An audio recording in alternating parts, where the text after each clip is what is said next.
Breaking news, former Soviet President Mikhail Gorbachev has died. The complicated legacy of the leader who stopped the Cold War without bloodshed. Also on this Tuesday, intensifying pleas to help Pakistan. The repercussions of unprecedented rainfall. The Pakistani people are facing a monsoon on steroids. Resulting from climate change, as scientists warn about the consequences of zombie ice. The water emergency in Mississippi's capital. We can no longer flush the toilets. The warning to 250,000 people. Plus, sobering research, how a small amount of alcohol can affect your body and what some doctors are calling for. Global National with Donna Friesen. Reporting tonight, Farah Nasser. Good evening. We begin tonight with breaking news. The last leader of the Soviet Union, Mikhail Gorbachev, has died at the age of 91. He was a towering figure as the reforms he started brought about the end of the Cold War and the fall of the Iron Curtain, and eventually the dissolution of a nation he ruled. He was a hero to many in the West, but he leaves behind a complicated and polarizing legacy in Russia and across the former Soviet Union. Russian President Vladimir Putin has unraveled much of what Gorbachev did and stood for. Eric Sorensen reports.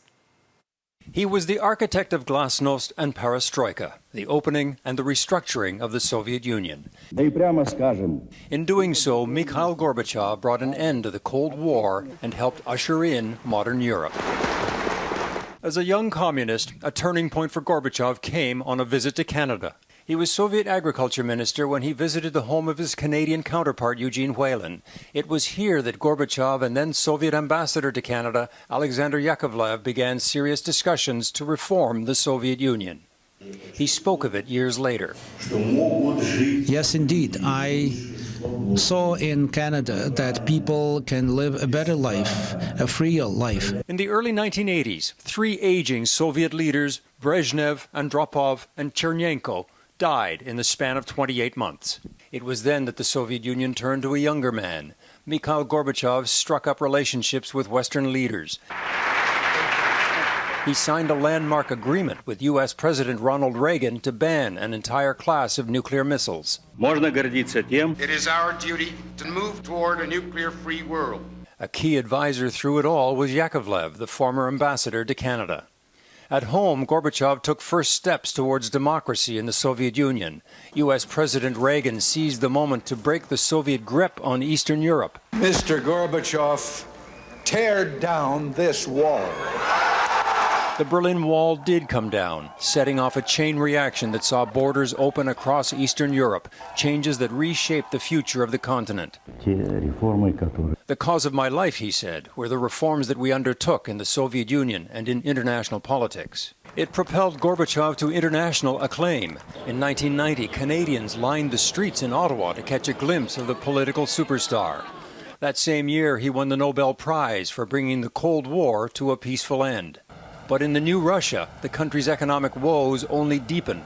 For reformers, Gorbachev did not bring enough change. For communist hardliners, he brought too much. Gorbachev would be swept from power by the very reforms he started. What Gorbachev tried to do is to create a kind of kinder, gentler communist system, but a communist system nonetheless. He tried to reform the unreformable, and it fell apart on him. Gorbachev was succeeded by Boris Yeltsin, then Vladimir Putin. Over time, Russia began to resemble the old Soviet Union. Crimea was annexed, dissent was suppressed, and this year, Putin waged war on Ukraine, all but burying perestroika and glasnost, the reforms and the openness that Gorbachev had ushered in. In later years, Gorbachev feared a return to the Cold War. Still, many European countries, once suppressed by the Soviets, owe Gorbachev a debt of gratitude for the independence they now enjoy. Prime Minister Mulroney, who knew the Russian leader in those tumultuous years, said Gorbachev would be remembered for his achievements. Gorbachev, he will be recognized in history as a truly great leader, a great man. Mikhail Gorbachev was in power for only 6 years, but the changes he started would alter the boundaries and the politics of Russia and its many neighbors for decades to come. Eric Sorensen, Global News. Tributes are pouring in for the former Soviet leader, including from Ursula von der Leyen, the head of the European Commission. In a tweet, she called Gorbachev a trusted and respected leader, saying he played a crucial role to end the Cold War and bring down the Iron Curtain. It opened the way for a free Europe. This legacy is one we will not forget. Now to the worsening humanitarian catastrophe in Pakistan. For a country that produces less than 1% of global greenhouse gas emissions, it's confronting the harsh reality of a climate crisis that knows no borders. Unrelenting rainfall has washed entire villages off the map. Parts of southern Pakistan have been described as looking like a small ocean. Pakistan's Minister of Climate Change calls it climate dystopia at our doorstep. As Redmond Shannon reports, this disaster highlights the tensions on global climate response as millions of people who lost everything are in dire need of immediate help. The scale of the flooding is hard to comprehend, affecting a third of Pakistan's land and around 1 in 7 people, some 33 million. More than 1,000 have lost their lives. Hundreds of thousands of people have fled their homes, scrambling to save possessions. For God's sake, help us, says this man. We are sitting here, out in the open, on the road. One region has had almost 9 times the average rainfall for monsoon season. The Pakistani government says the bill for reconstruction is estimated to be $13 billion. The scale of the disaster is really mind-blowing. These are very preliminary assessments, and there are areas where still nobody can actually access. The United Nations has launched an aid appeal for $210 million. The Pakistani people are facing a monsoon on steroids, the relentless impact of epochal levels of rain and flooding. The warming planet is a significant factor. Higher temperatures are making for heavier rainfalls across most of the world, and Pakistan's thousands of glaciers are more rapidly melting into its rivers. The country is among the 10 most susceptible nations to the effects of climate change, but its historic and current carbon emissions per capita are dwarfed by countries like Canada. At climate change summits like COP26, richer nations asked countries like Pakistan to cut emissions as they deal with a climate that was caused by the developed world. And as wealthy nations again fell short on a pledge to help fund their transition away from fossil fuels. We have to think about the immediate concerns, but over the long haul, support's going to be needed. As in many other places where we're seeing these climate catastrophes unfold. We absolutely need a massive global strategy, because these things are going to keep piling up and piling up. The funding for poorer nations will be a central theme to the COP27 summit in Cairo this fall. Redmond Shannon, Global News, London. And as Redmond just mentioned, this year's monsoon season is compounded by the increasingly rapid melting of Himalayan glaciers. There are more than 7,200 glaciers within Pakistan's borders. That's the highest concentration outside the North and South Poles. Now, rising temperatures are causing those glaciers to melt faster. And this year, the runoff is coming at the same time as this particularly wet monsoon season, supercharged by the warming waters of the Bay of Bengal. And in Greenland, some of the world's largest ice sheets are rapidly melting. And new research shows the melt will raise global sea levels more than twice as much as previously thought. Here's Eric Sorensen again to explain. Time-lapse video of a glacier in Greenland moving and calving new icebergs into the sea. A new study based on warming that's already occurred paints a dire picture that melting ice from Greenland alone will cause sea levels to rise at least 27 centimeters, almost 1 foot over the next century. It's a steeper rise than other modeling, and the study concludes it's inevitable. This 27 centimeters is committed loss based on today's climate. Unless we turn back the clock on climate, we're on the hook for that. There's no going back. NASA is measuring the disappearance in Greenland of ice mass that's normally replaced. For thousands of years, ice sheets would melt and glaciers would slowly slide into the sea, but the ice was replenished by snowfall, maintaining a relative balance. Now, warmer water is one factor melting ice shelves more quickly, speeding up the flow of ice into the seas.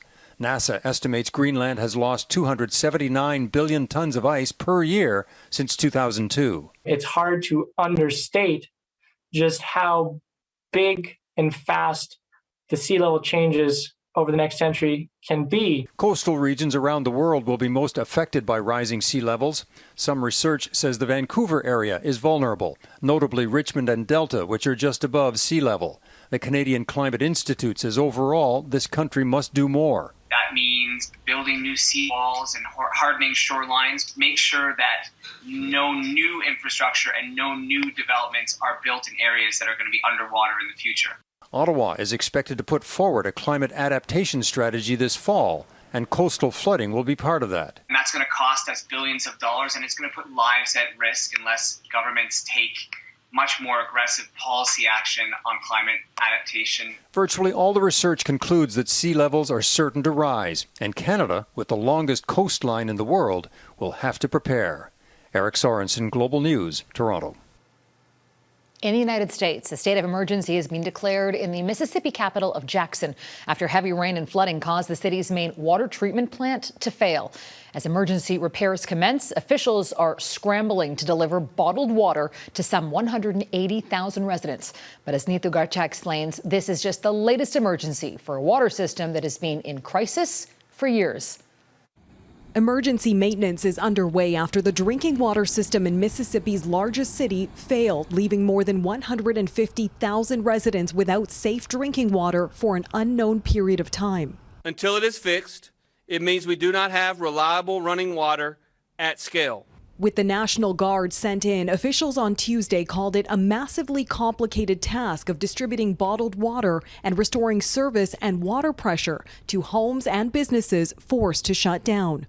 It means the city cannot produce enough water to fight fires, to reliably flush toilets, and to meet other critical needs.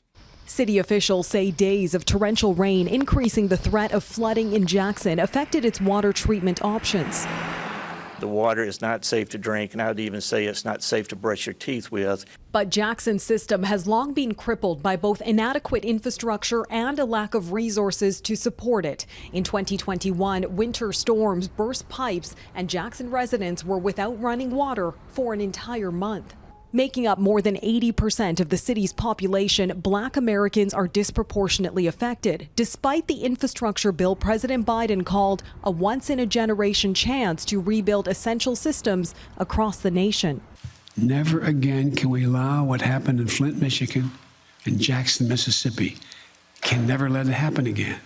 Some analysts say the city's high percentage of low-income residents in one of the poorest states in the country is part of the reason why steady, predictable resources for public services like drinking water still aren't being made available, despite that presidential promise as part of the $1.2 trillion infrastructure plan. And as for the problems at the plant in Jackson, there's still no timeline on when they'll be fixed. Neetu Garcha, Global News, Washington. Prime Minister Justin Trudeau is set to make minor adjustments to his cabinet on Wednesday. Global News has learned Trudeau's mini-shuffle tomorrow is being triggered by two ministers who asked to step aside from the cabinet to deal with family health matters. Caucus sources say this mini-shuffle is not a response to any political event or the performance of the ministers withdrawing.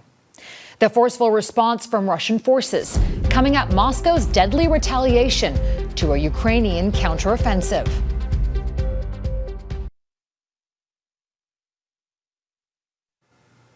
Russian forces are responding to Ukraine's counteroffensive in the south with a string of deadly attacks on Ukrainian cities. A Russian artillery strike hit multiple buildings in downtown Kharkiv, including apartment towers, leaving at least 4 people dead and 11 wounded. Ukraine is claiming its forces have broken through Russian lines at multiple points in the Kherson region and to have badly damaged a number of strategically important bridges and destroyed a number of Russian ammunition depots. A ship carrying Ukrainian grain has now docked in the drought-stricken Horn of Africa. The Brave Commander is the first ship to have made the journey since the Russian invasion 6 months ago. It's carrying 23,000 tons of grain for the United Nations World Food Program. That's enough to feed 1.5 million people for a month. But it's estimated 82 million people are at risk of starvation in Eastern Africa due to drought, conflict, and political instability. Violence has subsided in Baghdad after 2 days of violent clashes left at least 30 people dead in the Iraqi capital. The relative calm began after Muqtada al-Sadr ordered his armed supporters to withdraw from Baghdad's heavily fortified Green Zone. Loyalists stormed key government buildings in the area following news the influential cleric was quitting after a political deadlock prevented him from forming a new government. While ordering his followers to stand down, al-Sadr also apologized for the violence, which left more than 400 others hurt. Where are Canada's family doctors ahead the systemic strain driving away these medical professionals?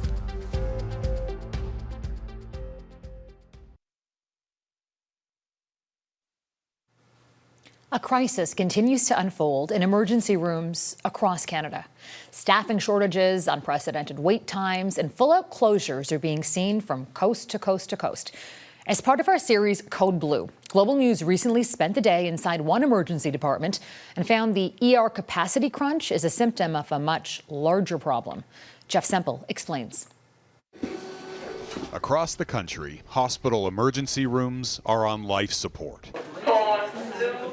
Level 1 ambulatory clinic. This Toronto ER is seeing more patients arriving with advanced illness, and they often have something else in common. There is quite a large number of patients who doesn't have a family doctor. How are you? I'm good, thanks. How are you? Millions of Canadians do not have access to a family physician, including the McNeils. It's been a challenge. Their daughter was suffering stomach pains. The family spent hours in a hospital emergency room for what turned out to be a flu. It was the sort of thing we normally wouldn't have taken a child to emergency for. It was appropriate for a family doctor, but we didn't have the chance. When they first moved to PEI in 2018, the wait list for a family doctor was 4 years. But they were just told it will likely be another 4 years. There's a lot of pressures on family medicine right now. The head of the College of Family Physicians says the problem is getting worse. Family physicians either reducing their hours, going into other focused practices, or most concerning for me, medical students coming out and choosing specialties other than family medicine. The number of medical school graduates choosing a career in family medicine has been dropping for a decade. Good morning, Len. How are you? Part of the reason for that reluctance, family doctors are required to run their own business with a lot of overhead and little support. If you're trying to navigate all of this complexity by yourself, without administrative support, without infrastructure, without additional team members, it's not going to work.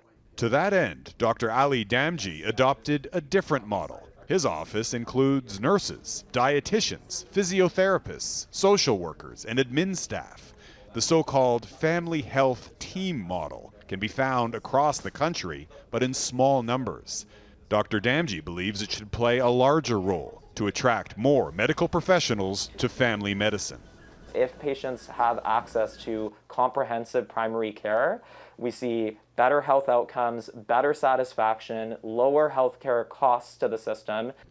Because patients without a family doctor are much more likely to end up here. Jeff Semple, Global News, Toronto. The World Health Organization says it is still possible to eliminate the monkeypox outbreak in Europe. The WHO says case counts are slowing in several European countries, including France, Germany, and Portugal. But to eliminate the disease, there needs to be an urgent boost in the limited supply of vaccine. Drinking danger next, the new data on just how much alcohol is too much for your health.